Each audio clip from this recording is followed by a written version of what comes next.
The Skyline Terrace restaurant gleamed with afternoon sunlight streaming through its floor-to-ceiling windows, offering a breathtaking panoramic view of the city from the top floor of Metropolitan Medical Center.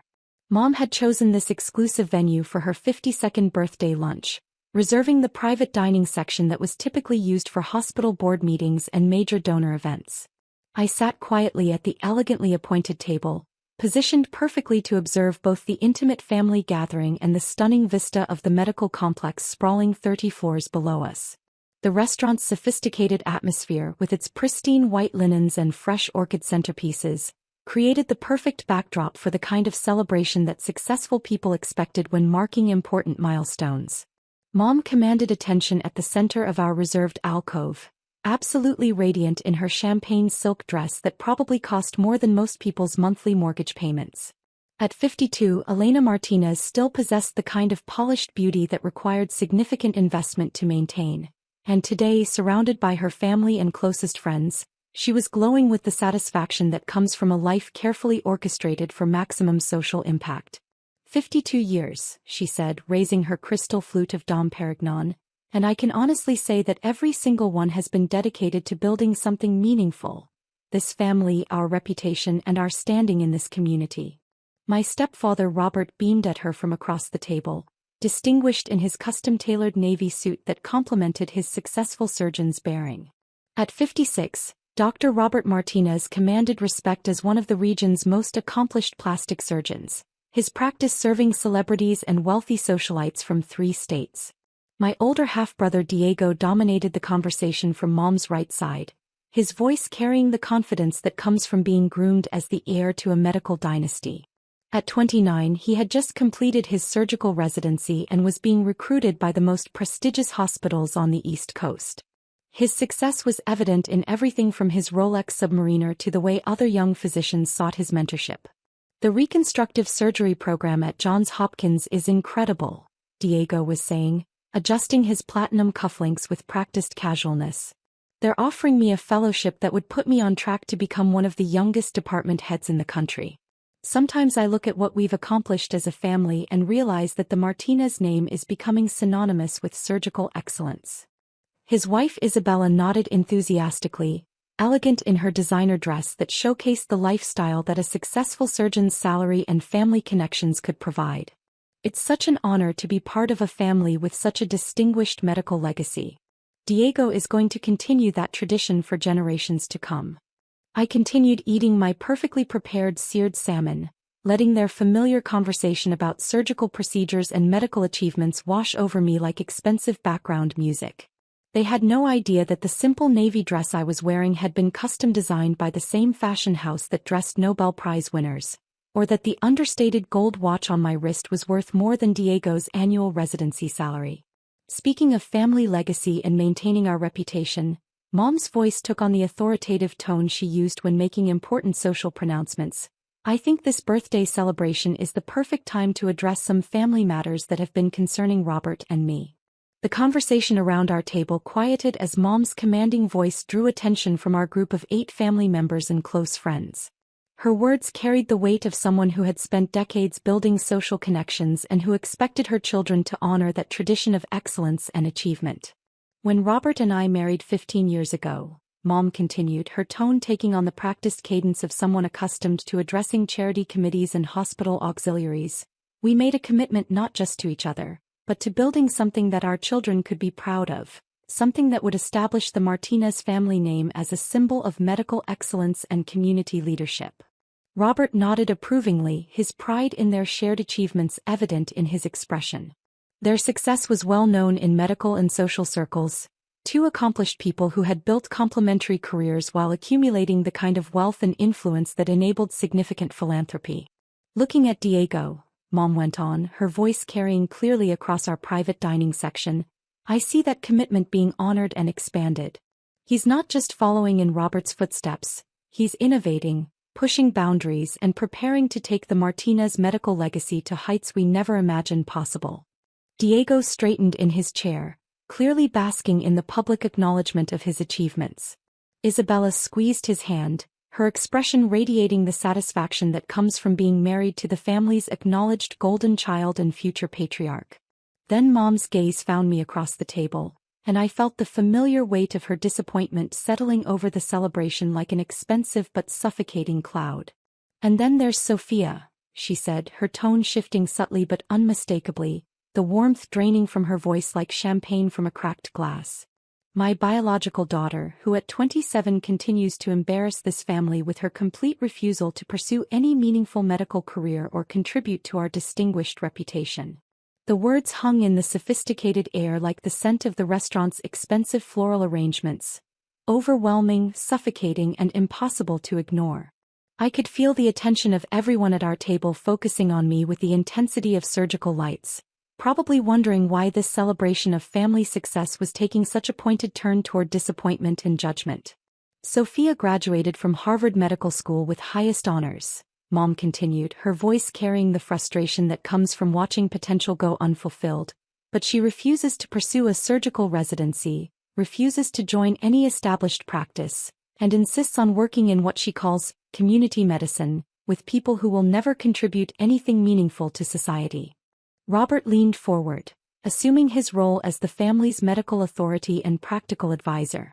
"We've offered her every opportunity: residency positions at the most prestigious hospitals in the country, partnerships in established practices, introductions to department heads who could fast-track her career.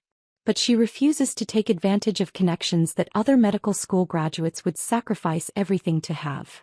Instead," Diego chimed in, his voice carrying the condescending tone that successful older siblings perfect through years of being the favored child, "she insists on working in free clinics and community health centers, essentially throwing away a Harvard education to treat people who can't even afford proper medical care." Isabella nodded sympathetically, though I caught the flash of satisfaction in her expression. It's so difficult when family members refuse to live up to their potential. Some people just don't have the ambition for real achievement. I could feel the attention of nearby tables in the restaurant, other diners probably wondering why our family celebration was becoming increasingly public and uncomfortable.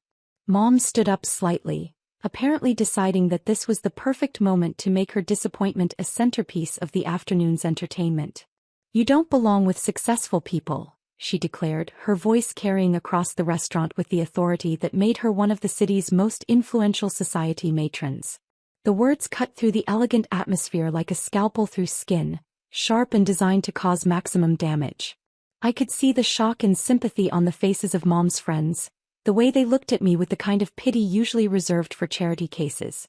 "Look around this restaurant," Mom continued, gesturing toward the sophisticated dining room filled with hospital administrators, successful physicians, and wealthy donors. "Everyone here has dedicated their lives to building something meaningful, something that serves society and creates lasting value. You're wasting your education and your family connections on people who will never amount to anything."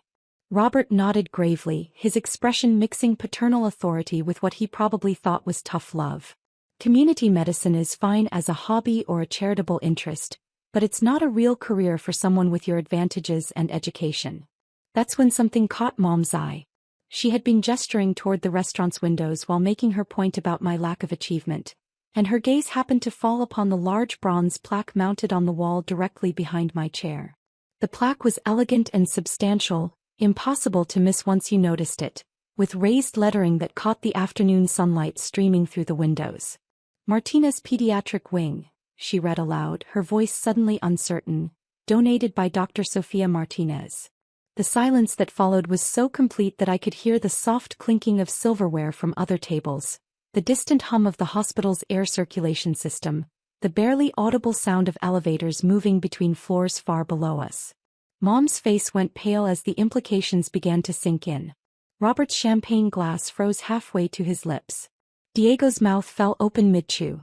Isabella's eyes darted between me and the plaque as if trying to solve a puzzle that didn't make sense. That's your name," Mom whispered, her voice barely audible even in the sudden quiet of our dining section. I set down my fork and looked up at the plaque that I saw every day when I came to work but had somehow forgotten would be visible from our table. "Yes, it is. But that would mean—" Robert started, then trailed off as the full significance of what he was seeing became clear. "It means I donated $52 million to build the pediatric wing of this hospital," I said calmly, my voice carrying clearly in the stunned silence. Along with funding for the Community Health Center Network, the free clinic system and the medical school scholarship program. The number hung in the air like a revelation. $52 million. More money than most of the people in this restaurant would see in their lifetimes, and I had given it away to create exactly the kind of community medicine programs that Mom had been dismissing as worthless. $52 million? Diego repeated, his voice cracking slightly on the words. That was just the initial donation 3 years ago, I clarified, pulling out my phone and showing them the foundation website that detailed our ongoing philanthropic work. The Martinez Foundation for Community Medicine has donated over $130 million to healthcare initiatives serving underserved populations. Isabella was staring at my phone screen, her earlier condescension completely evaporated. $130 million? How do you have that kind of money? I developed a revolutionary cancer treatment during my final year of medical school, I explained, addressing the entire table since everyone was clearly listening anyway. Instead of pursuing a traditional residency, I licensed the treatment to pharmaceutical companies and used the proceeds to fund community health initiatives. Mom found her voice, though it came out rough with disbelief. You developed a cancer treatment? A targeted therapy for pediatric leukemia that increases survival rates from 67% to 94%, I confirmed. The licensing agreements generate about $40 million annually, which goes directly into the foundation. Robert leaned forward, his medical training allowing him to understand the significance of what I was describing. 94% survival rates in pediatric leukemia? That's revolutionary. That would save thousands of children's lives. It already has, I replied, showing them the Foundation's impact reports on my tablet. We've treated over 8,000 children in the past 3 years, and we're expanding the program to include adult cancers and rare genetic disorders. The conversations throughout the restaurant had resumed, but I noticed several hospital staff members glancing over with obvious respect. Dr. Williams from the oncology department raised his glass in a subtle salute. The hospital's chief of staff nodded approvingly from across the dining room. The community medicine work you've been dismissing, I continued, includes mobile medical units that provide care to homeless populations, free cancer screenings in low-income neighborhoods, and a telemedicine program that connects rural communities with specialists they could never otherwise afford to see. Mom was reading the Foundation website on my phone, her expression cycling through shock, confusion, and something that might have been the beginning of understanding. You're treating cancer patients who can't afford care? I'm treating everyone who needs care, I corrected gently. The Foundation operates on the principle that access to healthcare shouldn't depend on ability to pay.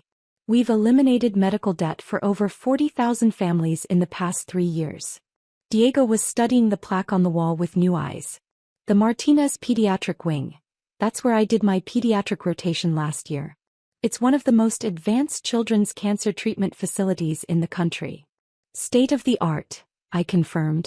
We designed it specifically to provide the same level of care to uninsured children that wealthy families receive at private hospitals. Every treatment room has the latest technology, and we maintain a full staff of specialists who volunteer their time.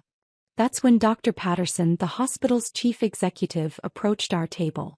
He was a distinguished man in his 60s who commanded respect throughout the medical community, and his presence immediately drew attention from everyone in the restaurant. Dr. Martinez, he said, walking directly to me with obvious deference, I wanted to personally thank you for the additional funding approval for the rural medicine program. The mobile units you're providing will serve communities that haven't had access to specialists in decades. The title hung in the air like an announcement. Dr. Martinez. Not the disappointment, not the failure, not the daughter who didn't belong with successful people. Dr. Sofia Martinez, one of the most significant medical philanthropists in the state. Thank you, Dr. Patterson, I replied, standing to shake his hand. I'm excited to see the program expand into the mountain communities. Access to prenatal care alone will save dozens of lives annually. Dr. Patterson beamed with professional pride. The board voted unanimously to name you Philanthropist of the Year. Your foundation's work is literally transforming healthcare delivery for underserved populations. As he walked away, the silence at our table was deafening. I could see other diners recognizing me and whispering among themselves, probably sharing stories about the Foundation's work or their own experiences with our programs. Mom reached across the table and took my hand, her eyes bright with tears. Sophia, I'm so sorry. We had no idea what you'd accomplished. I know you didn't, I replied, squeezing her hand. And I forgive you. But I hope you'll understand why I chose to focus on saving lives rather than building social status. Robert cleared his throat, his voice rough with emotion. $52 million for the pediatric wing. That's more than our practice generates in 5 years. The Foundation's work isn't about the money, I said honestly. It's about the 8-year-old girl who beat leukemia because she had access to treatment, or the grandmother who caught her diabetes early because of our mobile screening program, or the teenager who didn't die in a car accident because our rural clinic had the equipment to stabilize her until she could reach a trauma center. Diego leaned forward, his earlier arrogance replaced by something that looked like genuine respect and curiosity. Sophia, would you consider letting me volunteer with the Foundation? Because what you've built is exactly the kind of meaningful medicine I've been wanting to be part of. Of course, I said, pulling out my business card. Though you should know that Foundation work requires a significant time commitment and doesn't pay nearly as well as private practice. Diego took the card with obvious relief. I think I've been measuring success by the wrong standards.